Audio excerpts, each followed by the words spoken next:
Legislación laboral, presentado por Derly Yasmín Guerrero. Del Código Sustantivo del Trabajo hablaremos sobre los contratos. ¿Qué es un contrato laboral? El contrato laboral es aquel vínculo contractual que surge entre el empleador y el trabajador, cuando se dan los elementos que lo constituyen. Quien presta el servicio se denomina trabajador y quien remunera es el empleador. Cualquier remuneración que sea su forma se llamará salario. Tipos de contrato de trabajo. El contrato de trabajo a término fijo, a término indefinido, de obra o labor, civil por prestación de servicios, de aprendizaje, ocasional de trabajo. El contrato a término fijo. Este tipo de contrato tiene una duración entre 1 día y 3 años y puede ser renovado hasta por 3 veces su permanencia. El empleado goza de todas las prestaciones sociales establecidas por la ley como cesantías, vacaciones y primas. Para su finalización es necesario un preaviso de 30 días. Las deducciones por nómina de este tipo de contratos son iguales a las de cualquier contrato de vínculo laboral. La vinculación puede ser directamente con la empresa o a través de temporales. Contrato a término indefinido. No tiene fecha de terminación establecida. El empleado goza de todas las prestaciones sociales establecidas por la ley y tiene beneficios adicionales como la opción de vinculación a cooperativas empresariales y ayudas especiales de acuerdo con cada empresa, con la posibilidad de optar por créditos y préstamos entre otros. Los descuentos para este tipo de contratos son iguales a los de un contrato a término fijo, más cualquier otra deducción autorizada por el empleado.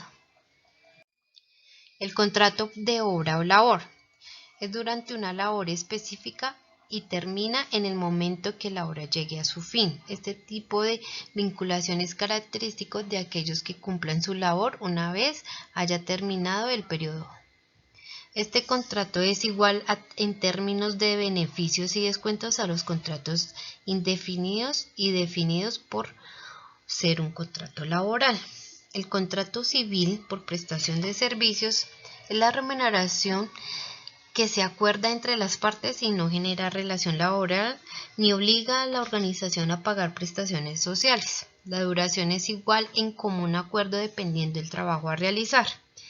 El empleado recibe un sueldo al cual se le descuenta únicamente por concepto de retención en la fuente.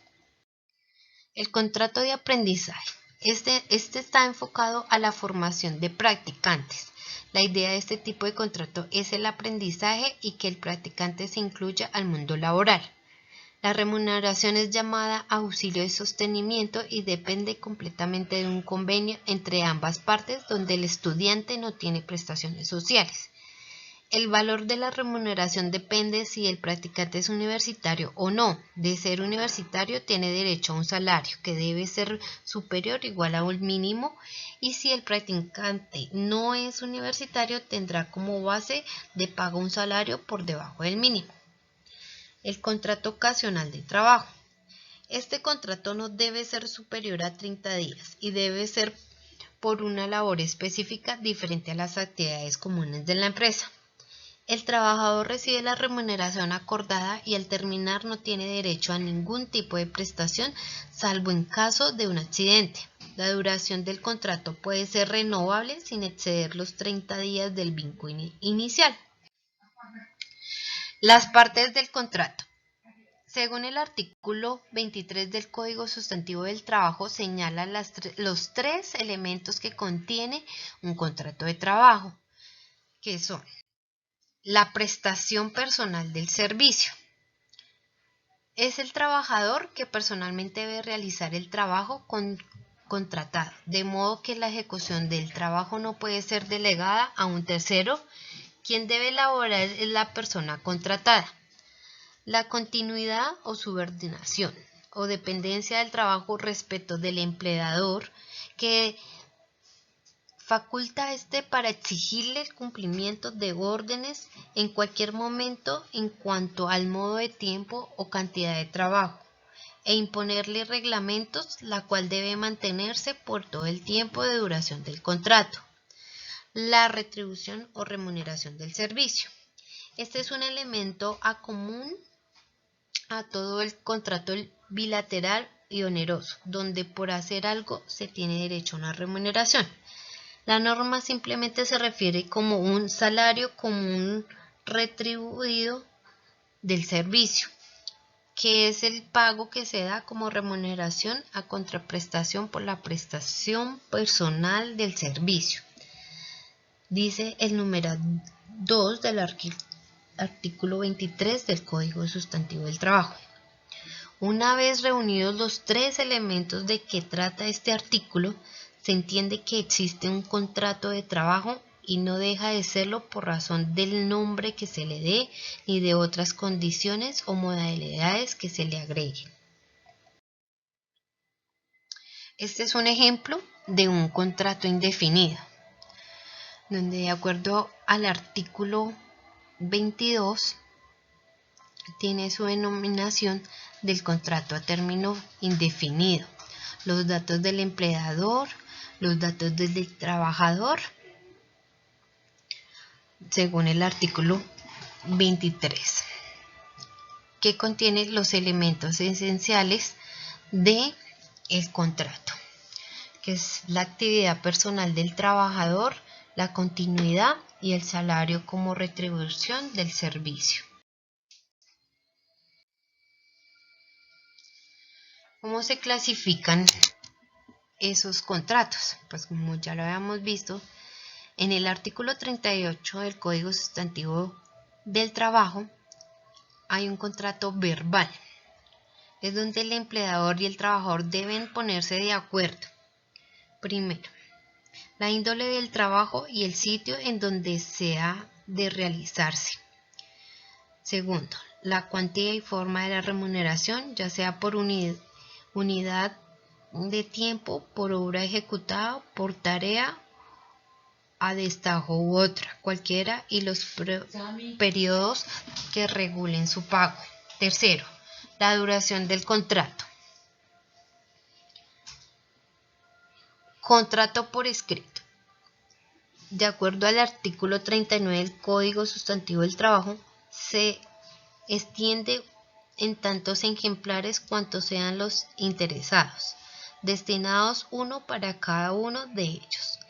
Está exento de impuestos, de papel sellado y de timbre nacional y debe contener necesariamente, primero, la identificación y domicilio de las partes, el lugar y la fecha de su celebración, el lugar en donde se haya contratado el trabajador y donde haya prestar el servicio, la naturaleza del trabajo, la cuantía de la remuneración, la forma y periodos de pago, la estimación de su valor en caso de que haya suministros de habitación, alimentación como parte del salario, duración del contrato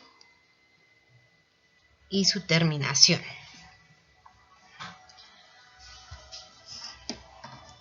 El contrato a término indefinido, según el artículo 46 del Código Sustantivo, debe constar siempre por escrito y su duración no puede ser superior a 3 años, como lo habíamos visto inicialmente. Y en el artículo 47 del Código Sustantivo del Trabajo nos habla del contrato a término indefinido. El contrato de trabajo no es estipulado a término fijo o cuya duración no está determinada por la hora o la naturaleza de la labor contratada, o no se refleja un trabajo ocasional o transitorio. Será contrato a término indefinido.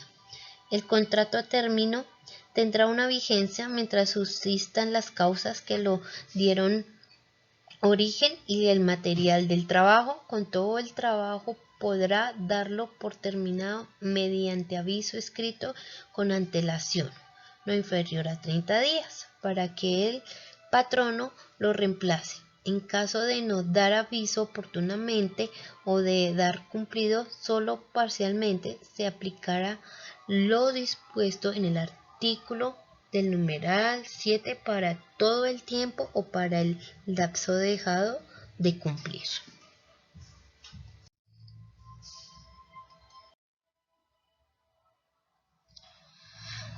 Ya teniendo definido un contrato del cual haya una vinculación laboral, eso se debe tener en cuenta como su jornada de trabajo.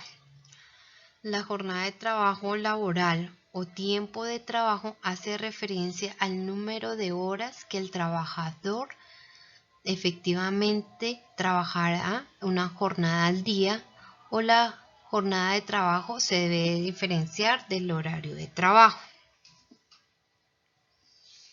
Entonces, donde tenemos una jornada ordinaria, los límites de la jornada laboral, la jornada ordinaria superior a la máxima legal y las horas extras. Los tipos de horas extras será la hora extra diurna, la nocturna festiva y la diurna festiva. También podemos encontrar allí los descansos obligatorios. El trabajador tiene un día de descanso obligatorio en la semana, ya sea de mutuo acuerdo entre el empleador y el empleado. El descanso dominical remunerado aplica para el trabajador dominical y en nuestro criterio, si la jornada laboral del trabajador es de lunes a viernes y el empleado debe trabajar el sábado que está por fuera de su jornada laboral, este sábado no debe pagarse como dominical porque técnicamente no lo es. Gracias.